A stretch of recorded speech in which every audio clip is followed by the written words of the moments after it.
जय श्री कृष्णा। राधे राधे। स्वागत है आप सभी का सोमवती अमावस्या की कथा में। सोमवती अमावस्या अधिक पुण्य फल प्रदान करने वाली होती है। इस दिन दान पुण्य और धार्मिक स्थलों पर स्नान करने का महत्व है। अगर आप कहीं नहीं जा सकते तो घर पर ही स्नान करने वाले जल में गंगा जल डालकर स्नान कर सकते हैं। आइए शुरू करते हैं सोमवती अमावस्या की कथा। सोमवती अमावस्या के दिन पीपल व तुलसी की जल, मोली, रोली, चावल, चंदन, सिंदूर, फूल, प्रसाद, वस्त्र व दक्षिणा से पूजा की जाती है। धूप, दीपक और 108 फल या सामग्री कुछ भी पीपल को चढ़ाया जाता है। इसके बाद सोमवती अमावस्या की कहानी सुनी जाती है और 108 या 7 परिक्रमा की जाती है। 13 चीजें सोमवती अमावस्या को ब्राह्मण को दी जाती है। आइए सोमवती अमावस्या की कथा शुरू करते हैं। सोमवती अमावस्या की कथा। एक साहूकार के 7 बेटे, 7 बहुएं और एक बेटी थी। साहूकार के घर एक ब्राह्मण भिक्षा मांगने आता था।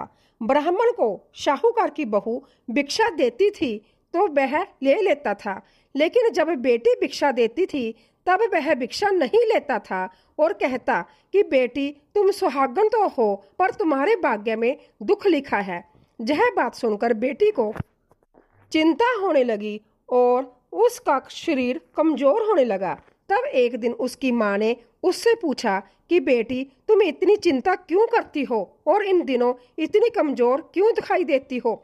तब उसने बताया कि एक ब्राह्मण भिक्षा मांगने आता है जो कहता है कि बेटी, तुम सुहागन तो हो पर तुम्हारे भाग्य में दुख लिखा है। यह बात सुनकर उसकी माँ ने कहा कि अगर वह ऐसा कहता है तो मैं कल सुनूंगी। अगले दिन जब वह ब्राह्मण फिर से भिक्षा लेने आया तो उसकी माँ छुप कर बैठ गई। जब बेटी भिक्षा देने लगी तो ब्राह्मण ने फिर से वही बात बोली। इतनी बात सुनकर उसकी माँ बाहर निकल कर आई और बोली, एक तो हम तुम्हें भिक्षा देते हैं और तुम ऊपर से हमें कोसते हो। तब ब्राह्मण बोला कि मैं कोसता नहीं हूँ, जो सच है वही बोलता हूँ, जो इसके भाग्य में लिखा है वही कहता हूँ। तब माँ ने ब्राह्मण से कहा कि तुम्हें यह पता है कि इसके भाग्य में दुख लिखा है तो यह भी बता दो कि यह कैसे दूर होगा। तब ब्राह्मण बोला कि 7 समुद्र पार एक सोना दोबन रहती है जो सोमवती अमावस्या का व्रत करती है। अगर वह आकर अपना फल दे तो इसका निवारण हो सकता है, नहीं तो विवाह होते ही इसके पति को सांप डस लेगा। यह बात सुनकर माँ बहुत रोने लगी और सोना दोबन की तलाश में जाने लगी। चलते चलते रास्ते में तेज धूप पड़ने लगी तो साहूकारनी एक पीपल के पेड़ के नीचे बैठ गई। उस पीपल के पेड़ में एक गरुड़ पक्षी का घोंसला था जिसमें गरुड़ का छोटा बच्चा रहता था। साहूकारनी को घोंसले के पास एक सांप जाता हुआ दिखाई दिया तो उसने उस गरुड़ के बच्चे को बचाने के लिए उस सांप को मारकर डाल के नीचे रख दिया। जब गरुड़ और पंखनी आए तो घोंसले के पास खून देखकर क्रोधित हो उठे और साहूकारनी को चोंच मारने लगे। तब साहूकारनी बोली कि मैंने तो तुम्हारे बच्चे की जान बचाई है। यह सांप तुम्हारे बच्चे को डसने वाला था तो मैंने इसे मारकर गिरा दिया। गरुड़ ने सांप की ओर देखकर कहा कि तुमने हमारे बच्चे की जान बचाई है, अब तुम्हें जो मांगना है मांगो। तब साहूकारनी बोली कि मुझे 7 समुद्र पर सोना दोबन के पास घर छोड़कर आओ। गरुड़ ने साहूकारनी को अपनी पीठ पर बिठाकर 7 समुद्र पार सोना दोबन के घर छोड़ आया। वहां जाकर साहूकारनी ने सोचा कि सोना दोबन को कैसे राजी किया जाए। सोना दोबन के 7 बेटे और 7 बहुएं थी। उसकी 7 बहुएं काम को लेकर रोज लड़ाई करती थी और काम भी नहीं करती थी। रात को जब सब सो जाते थे तो साहूकारनी सोना दोबन के घर जाती है और घर का सारा काम करती है। गायों को नहलाती है, घर की साफ सफाई करती है, रसोई का सारा काम संभालती है, चौका बर्तन करती है, आटा पीसती है, कपड़े धोती है, पानी भरती है और दिन होने से पहले चली जाती है। बहुएं सोचती थी कि यह सारा काम कौन कर रहा है, लेकिन कभी एक दूसरे से पूछती नहीं थी कि यह सारा काम कौन कर रहा है। एक दिन दोबन ने कहा कि तुम आजकल लड़ती भी नहीं हो, काम भी ठीक कर रही हो। तो बहू ने कहा कि सासू जी, काम तो हमें ही करना पड़ता है, चाहे हम लड़कर करें या राजी से करें, इसीलिए लड़ाई करने का क्या फायदा होगा। सोना दोबर ने सोचा कि आज देखा जाए कि कौन सी बहू काम करती है, और वह रात को सोई भी नहीं। उसने देखा कि रात को एक स्त्री आई और सारा काम करके जाने लगी। तो सोना दोबर ने बोला कि तुम कौन हो और तुम्हें ऐसी क्या जरूरत है जो तुम इतना काम कर रही हो। शाहूकारनी ने कहा कि जरूरत है तभी तो इतना सारा काम कर रही हूँ। सोना दोबर ने पूछा कि तुम्हें क्या चाहिए। शाहूकारनी बोली, पहले मुझे वचन दो तभी मैं बताऊंगी। सोना दोबर ने वचन दे दिया और कहा कि अब आप बताइए। शाहूकारनी बोली कि मेरी बेटी के भाग्य में दुख लिखा है, इसीलिए आप चलकर उसका सुहाग दे दो और अपना सोमवती अमावस्या का फल दे दो। सोना दोबर अपने बेटे बहू से बोली कि मैं तो शाहूकारनी के साथ जा रही हूँ। यदि पीछे से तुम्हारे पिताजी खत्म हो जाए तो तेल घी के कूप में डालकर छोड़ देना। फिर दोनों जने शाहूकारनी के घर चली जाती है। शाहूकारनी की बेटी का ब्याह होने लगा तो दूल्हा फेरों में बैठ गया। सोना दोबर दूल्हे के घुटने के पास कच्चा करवा रखकर उसमें दूध डालकर और तात का तार लेकर बैठ गई। थोड़ी देर बाद सांप दूल्हे को डसने के लिए आया। सोना दोबर ने करवा आगे रखा और तार से बांध दिया, लेकिन दूल्हा डर के मारे मर गया। और तब सोना दोबर ने टीके में से रोली निकाली, मांग में से सिंदूर निकाला, आंख में से काजल निकाला और मेहंदी निकालकर छोटी उंगली से छींटे मारे और बोली कि आज के दिन तक मैंने जितनी सोमवती अमावस्या करी है उनका फल तो शाहूकारनी की बेटी को लग जाए, और आगे जो मैं सोमवती अमावस्या का व्रत करूं उसका फल मेरे परिवार को लगे। इतना कहते ही दूल्हा जीवित हो गया और सब सोमवती अमावस्या की जय जय बोलने लगे। सोना दोबर वापिस जाने लगी तब शाहूकारनी ने कहा कि तुमने मेरे जवाई को नया जीवन दिया है, इसीलिए तुम कुछ भी मांग लो। तब सोना दोबर बोली कि मुझे तो कुछ भी नहीं चाहिए, सिर्फ एक हांडी दे दो। वह हांडी लेकर चली जाती है और रास्ते में सोमवती अमावस्या आती है तो सोना दोबर हांडी की 108 परिक्रमा लगाकर पीपल के पेड़ के नीचे गाड़कर घर आ जाती है। घर आकर वह देखती है तो उसका पति मरा हुआ तेल और घी के रूप में पड़ा है। तब वह टीके में से रोली निकालती है, मांग में से सिंदूर निकालती है, कोया में से काजल निकालती है, नुबमा में से मेहंदी निकालती है, चिटली उंगली से छींटे देती है और बोलती है, मैंने जो रास्ते में सोमवती अमावस्या की है उसका फल मेरे पति को लग जाए। इतना कहते ही सोना दोबर का पति उठकर बैठ गया और घर पर एक ब्राह्मण ज्योतिषी आया और बोला कि जजमान सोमवती अमावस्या को मुझे दक्षिणा दीजिए। सोना दोबर बोली कि मुझे तो सोमवती अमावस्या रास्ते में आई थी तो मैंने कुछ भी नहीं किया, जो कुछ भी किया वह सब पीपल के नीचे ही गाड़ दिया। ज्योतिष ब्राह्मण ने वहां जाकर खोद कर देखा तो उसे 108 सोने के सिक्के मिले। ज्योतिष ब्राह्मण सबको घर ले आया और वह सोना दोबर से बोला कि इतना कुछ किया और मुझे बोला कि कुछ भी नहीं किया।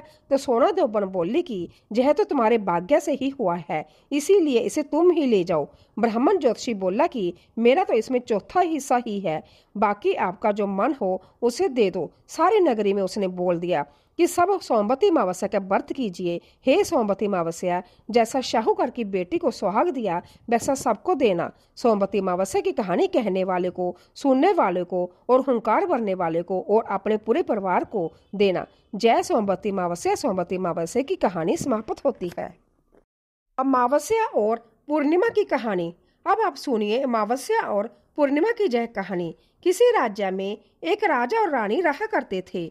उनकी एक बेटी का नाम अमावस्या और दूसरी बेटी का नाम पूर्णिमा था। पूर्णिमा बहुत ही धार्मिक प्रवृत्ति की थी।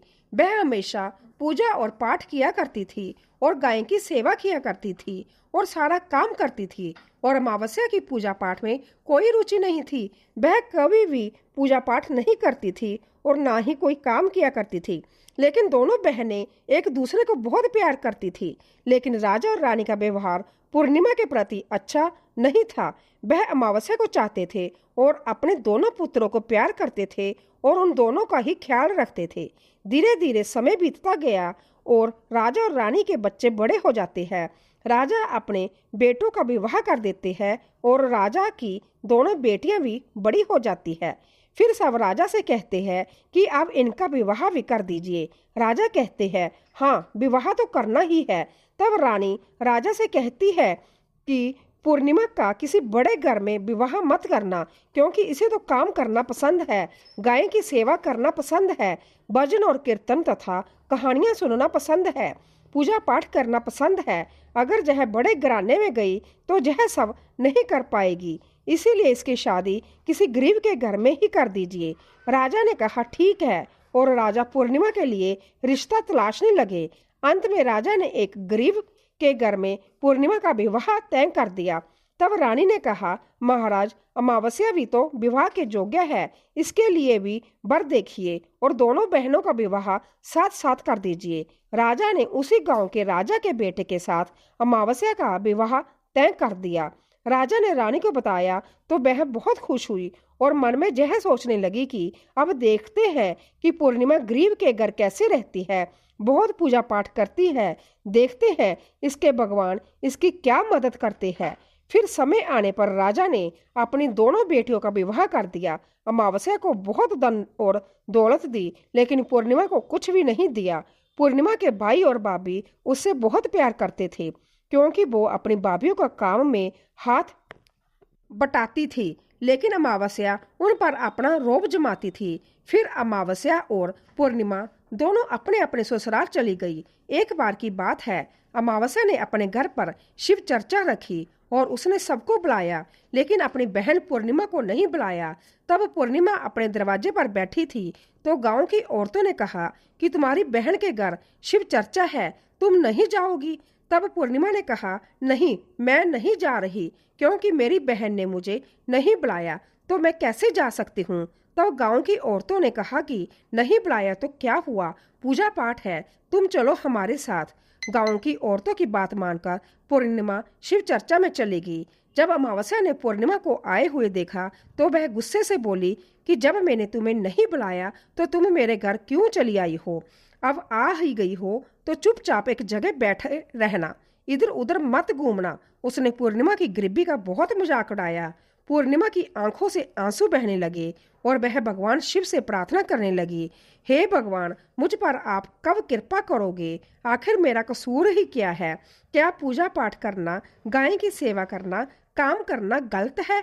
भगवान अब मुझ पर रहम कीजिए। इस तरह वह भगवान से विनती करती रही। शिव चर्चा पूरी हो गई और अमावस्या ने सबको प्रसाद दिया, लेकिन पूर्णिमा को प्रसाद नहीं दिया। तो वहां से बिना प्रसाद के वह वापिस आ गई और रास्ते में सोचती रही कि घर पर बच्चे प्रसाद मांगेंगे तो मैं उन्हें क्या दूंगी। फिर उसके मन में विचार आया कि क्यों ना अपने भाई और भाभी से मिलकर आ जाऊं। फिर वह अपने पति और बच्चों को बताकर अपने मायके जाने के लिए निकल गई। चलते चलते उसे एक तुलसी का पेड़ मिला। वहां एक चबूतरा बना हुआ था जिस पर एक बूढ़ी माई बैठी थी। उन बूढ़ी माई ने पूर्णिमा से पूछा, बेटी, तुम कौन हो और कहाँ जा रही हो? तब पूर्णिमा ने बूढ़ी माँ को अपना परिचय दिया। फिर बूढ़ी माँ ने कहा, बेटी देखो, मेरा तुलसी का पौधा सूखा जा रहा है, इसमें थोड़ा जल डाल दो और चबूतरे की भी धुलाई कर दो तो थोड़ी ठंडक मिल जाएगी। ऐसा कहने पर पूर्णिमा ने चबूतरे को धोया और तुलसी जी की पूजा की, उसमें जल डाला और बूढ़ी माँ को भी स्नान कराया, उनके चरण दबाए। फिर पूर्णिमा ने कहा, माँ जी, और भी कोई काम है क्या? तो बूढ़ी माँ ने कहा, नहीं बेटी, और उसे खूब आशीर्वाद दिया और कहा, जाओ तुम अपने मायके, लेकिन लौटते समय मुझसे मिलके जाना। तो उसने कहा, ठीक है माँ जी, और वह आगे बढ़ गई। चलते चलते रास्ते में उसे एक शिव मंदिर मिला। वहां भी एक चबूतरा था, उस पर एक बूढ़े बाबा बैठे थे। वो कोई और नहीं, स्वयं भगवान शिव थे, लेकिन पूर्णिमा ने उन्हें पहचाना नहीं। बूढ़े बाबा ने कहा कि तुम कौन हो बेटी? तब पूर्णिमा बोली, क्या बात है बाबा? तब उन बाबा ने कहा, बेटी, क्या तुम इस मंदिर की साफ सफाई कर दोगी? बहुत गंदा हो गया है और चबूतरा भी धोना है, और मैंने नहाने के लिए 2 बाल्टी पानी भी भर देना, तो तुम्हारा बहुत एहसान होगा। पूर्णिमा ने खुशी खुशी सब कर दिया और भगवान शिव की पूजा भी की। थोड़ा और आगे चली तो उसे काली माँ का मंदिर मिला। काली माँ भी एक बूढ़ी माँ के रूप में वहां बैठी थी और पूर्णिमा से कहा, बेटी, तुम कौन हो? तब पूर्णिमा ने अपना नाम बताया और कहा, क्या बात है माँ जी? तब बूढ़ी माँ ने कहा, बेटी, जहाँ सब लोग पूजा पाठ करके चले जाते हैं कोई मंदिर साफ नहीं करता। देखो मंदिर कितना गंदा हो गया है, जरा इसकी साफ सफाई कर दो। पूर्णिमा ने मंदिर की साफ सफाई की, माँ का श्रृंगार किया, पूजा की। उसके बाद बूढ़ी माँ को स्नान कराया और हाथ पैर दबाए। फिर वह आगे बढ़ी तो एक उसे नदी मिली। वहां भी एक बूढ़ी माँ बैठी थी। वह कोई और नहीं, गंगा मैया थी। उन्होंने कहा, बेटी कौन हो तुम? तब पूर्णिमा ने उन्हें अपना नाम बताया और बूढ़ी माँ ने कहा, बेटी जहाँ सब स्नान तो करते हैं लेकिन कोई साफ सफाई नहीं करता, तुम जहाँ की साफ सफाई कर दो। उसने वहां भी सफाई कर दी। फिर वह बूढ़ी माई भी उसे आशीर्वाद देती है। इसके बाद पूर्णिमा नाव में बैठकर नदी के उस पार जाती है। नाव में फूल बिछे होते हैं और वह फूल की नाव में बैठकर अपने मायके पहुंच जाती है। भाई और भाभी को देखकर वह बहुत खुश होती है और उसकी खूब खातिर होती है। फिर सब खूब बातें करते हैं। सुबह होने पर जब ननंद जाने को तैयार होती है तो भाभी उसे एक लाल साड़ी देती है और कहती है, ननंद जी इस साड़ी को पहन लो और हाँ जल्दी जल्दी आया करो, बहुत दिनों के बाद आती हो। तब ननंद ने कहा, ठीक है भाभी, आप जब भी मुझे बुलाओगी तो मैं आ जाऊंगी। फिर पूर्णिमा ने लाल साड़ी पहन ली और 16 श्रृंगार कर लिया। भाभीियों ने थैला भरकर उसे सामान और धन गहने दिए। फिर वह घर से निकल जाती है। चलते चलते रास्ते में वही नदी मिली और नाव में बैठकर वह उस पार पहुंची तो वह बूढ़ी माँ ही मिली, जो और कोई नहीं गंगा माँ थी। उन्होंने कहा, आ गई बेटी अपने मायके से? तब पूर्णिमा ने कहा, हाँ माँ जी। तब बूढ़ी माँ ने एक थैला दिया और कहा, इसे ले जाओ, मैं कहाँ रखूंगी, यह बहुत भारी है और इसे रास्ते में खोलना मत, घर जाकर ही इसे खोलना। तब पूर्णिमा ने कहा, ठीक है माँ जी। और वह वहां से जल्दी ही आगे चली तो काली माँ का मंदिर मिला। वहां भी बूढ़ी माँ बैठी थी। उन्होंने भी उसको एक थैला दिया। अब उसके पास 3 थैले हो गए। फिर कुछ और आगे बढ़ी तो उसे मंदिर मिला। वहां भगवान बूढ़े बाबा के रूप में बैठे थे। उन्होंने भी उसे एक थैला दिया। वो लेकर पूर्णिमा आगे बढ़ी तो तुलसी माँ मिली। उन्होंने भी उसे एक थैला दे दिया। अब पूर्णिमा अपने घर पहुंच गई और वह 5 थैले खोलने लगी। सबसे पहले उसने अपने मायके का थैला खोला। उसमें खाने पीने की चीजें थी, कपड़े और गहने थे। उसने खाने की चीजें और कपड़े अपने बच्चों को दे दिए तो बच्चे उन कपड़ों को पहनकर बहुत खुश हुए। दूसरा थैला जो गंगा माँ ने दिया था उसे खोला तो उसमें सोना चांदी भरा था। तीसरा थैला जो काली माँ ने दिया था उसमें 16 श्रृंगार भरा था। चौथा थैला जो भगवान शिव का था उसमें सब खुशियां थी, धन संपत्ति सब कुछ था। 5वां थैला तुलसी माँ का जब उसने खोला तो उसमें चावल गेहूं सब भरा हुआ था। अब पूर्णिमा के घर किसी प्रकार की कोई कमी नहीं थी। धन संपत्ति अन्न धन भंडार उससे उसका घर पूरा भर गया। पूर्णिमा खुशी खुशी रहने लगी। एक दिन पूर्णिमा ने सोचा, क्यों ना मैं भी शिव चर्चा करवाऊं। फिर पूर्णिमा ने शिव चर्चा रखी तो उसने सबको बुलाया। वह अपनी बहन के घर भी बुलावा देने के लिए गई। जब अमावस्या अपनी बहन के घर चर्चा में आई तो वह धन और दौलत देखकर आश्चर्यचकित में रह गई। फिर अमावस्या ने पूछा कि तुम्हारे घर में इतना धन दौलत कैसे हो गया? तब पूर्णिमा ने कहा, देखो बहन, तुमने चर्चा रखी और मुझे नहीं बुलाया, फिर भी मैं बिना बुलाए तुम्हारे घर गई और तुमने मुझे प्रसाद भी नहीं दिया। फिर तुम्हारे घर से आने के बाद मैं मायके चली गई। फिर सब बात उसने अमावस्या को बता दी। अमावस्या ने कहा कि मैं भी जाऊंगी मायके, तुम भी मुझे डांटो और मुझे प्रसाद मत दो। लेकिन पूर्णिमा ने कहा कि भगवान का प्रसाद है, जय तो मैं सबको दूंगी। लेकिन अमावस्या ने प्रसाद नहीं लिया और अपने घर जाकर बच्चों से कहकर अपने मायके के लिए चल दी। चलते चलते उसे तुलसी माँ मिली। उन्होंने कहा, बेटी यह चबूतरा धो दो और तुलसी में पानी डाल दो। तो अमावस्या कहती है, बुढ़िया मैंने इतनी महंगी साड़ी पहन रखी है, यह गंदी हो जाएगी, मैं कुछ नहीं करूंगी। आगे चलकर उसे भगवान शिव जी मिले तो उनसे भी उसने ऐसा ही कह दिया। उसे आगे उसे काली माँ मिली तो उनसे भी उसने वही कहा। फिर गंगा मैया मिली तो उनसे भी अमावस्या ने यही कहा। फिर नाव में बैठी तो नाव में उसे कांटे मिले जो उसके पैर में चुभ गए। फिर वह अपने मायके पहुंच गई। तब उनकी भाभीियों ने उसे देखा और कहा कि ये कहाँ से आ गई, और पूर्णिमा के पास तो कुछ नहीं था, इसीलिए उसे सब कुछ दिया। लेकिन यह जहाँ क्यों आई है? कोई बात नहीं, अब आ ही गई है तो बैठो, यह तो कुछ काम करवाएगी नहीं। बेचारी पूर्णिमा तो सारा काम करवाती है। अमावस्या खाना खाकर सो गई। सुबह हुई तो अमावस्या ने कहा, भाभी हम जा रहे हैं, तो भाभी ने कहा ठीक है। तब अमावस्या ने कहा भाभी, पूर्णिमा को तो आपने थैला दिया, मुझे कुछ नहीं दिया। तो भाभी ने कहा जाओ, तुम्हारे घर थैला पहुंच जाएगा। फिर अमावस्या चली तो गंगा मैया मिली। गंगा मैया ने कहा कि आ गई बेटी। तो उसने कहा आपने पूर्णिमा को तो थैला दिया, मुझे कुछ नहीं दिया। तो गंगा मैया ने कहा ठीक है, जाओ बेटी, हम घर भिजवा देंगे। ऐसे ही काली माँ ने और भगवान शिव और तुलसी माता ने भी कह दिया। जब वह घर पहुंची तो उसके आंगन में 5 थैले रखे थे। तब अमावस्या उन 5 थैलों को खोलती है तो किसी में मिट्टी, किसी में पत्थर, किसी में सांप और बिच्छू थे। उसने अपना माथा पीट लिया और कहा हे भगवान, हमें मायके में कुछ भी नहीं मिला और इधर भी कुछ नहीं मिला। फिर अमावस्या दौड़कर पूर्णिमा के पास जाती है और कहती है तुझे इतना सब कुछ मिला और मुझे कुछ भी नहीं मिला। तब पूर्णिमा ने कहा मैं मायके जाती हूँ तो भाभीयों के साथ काम करवाती हूँ और तुमने तो भाभी की कभी मदद नहीं की, तो भाभी तुमको क्या देती। गंगा माँ तुमने ठुकरा दिया, शिवजी और काली माँ और तुलसी माँ सबको तुमने ठुकरा दिया, इसीलिए भगवान ने तुम्हें कुछ भी नहीं दिया। तब अमावस्या कहती है बहन मुझे माफ़ कर दो, मैंने सदा तुम पर अत्याचार किया है, लेकिन इसमें मेरा कोई कसूर नहीं था। मुझे भी बताओ, अभी मुझे नहीं मिला लेकिन मैं भक्ति से कर लूंगी। तो पूर्णिमा ने कहा कि बहन देखो, 3 सूत्र का ज्ञान ले लो। पहले सूत्र में दया मांगना, दूसरे सूत्र में चर्चा करना और तीसरे सूत्र में 108 बार ओम नमः शिवाय का जाप करना। बहन, भगवान ने जो 3 सूत्र दिए हैं वो प्रसाद के रूप में स्वीकार कर लेना और हृदय में बसाना।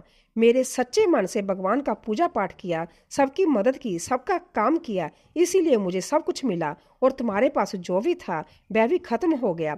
तब अमावस्या अपने घर गई और वह पूजा पाठ करने लगी और भगवान शिव से माफी मांगने लगी। सभी प्रेम से बोलिए भगवान शिव की जय।